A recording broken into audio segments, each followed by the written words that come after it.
is that we were using the mathematical sets, we were using calipers, and we were using like the balance of their ears to work out how we're going to actually shape certain things. And if you actually check, you know, the ear will be like 1.5 times the length of this rectangle over here, you know, and everything's proportionate. If you have a look at her ear over here, she's amazingly proportionate. Her ear is perfectly the same width as her mouth and perfectly the same length as her nose. And the width of her nose is perfectly the same width of her eyes. And those kind of proportions, the proportions that we look at when we are going to be taking the sectioning. If you look at the proportion of her nose and her eyes, you'll see that is the proportion that I've taken the length over here.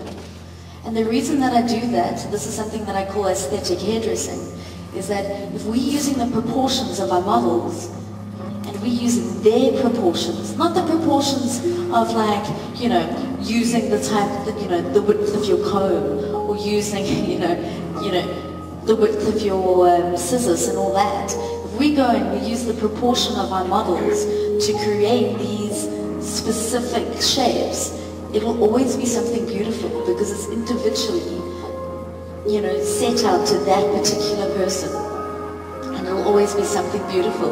If you have a look where her parting is over here, her parting comes straight through, all the way, perfectly down to the corner of her eye here. So it'll always, when this lies here, you'll see that will come right to where her iris is, and she's got particularly beautiful eyes.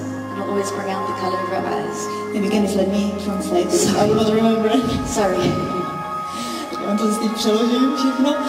Vlastně Candice znovu poukazuje na ty proporce, se kterými pracuje. Určitě jste pochopili z těch jejich ukázek, jak pracuje s proporcí délky ucha, délky rtů, délky očí. Ona v podstatě říká, že každý obličej a každý střih se má řídit právě tady těmi proporcemi. Je jasné, že samozřejmě tyhle extravagantní střihy nebudou něco, co si tady asi v České republice nechají vaši zákazníci ostříhat, ale ona říká, používejte třeba něco, co vás zaujme z mé kolekce, používejte nějaký výsek, nějakou barevnou třeba kombinaci, protože to lze zakomponovat do každého účesu, ke každému obličeji, jelikož ona se neřídí nějakými mírami, které jsou dané jaksi obecně, ale řídí se obličejem dané osoby, to znamená bere v potaz ty dané proporce. Jak jste viděli ty výseky, ona to opravdu kdyby měří a to je to její pravidlo. Jo, pořád to vlastně naměřuje a buď dává třeba 1,5 nebo 1,1, ať už je to třeba délka oka nebo ucha, rtů a tak dále.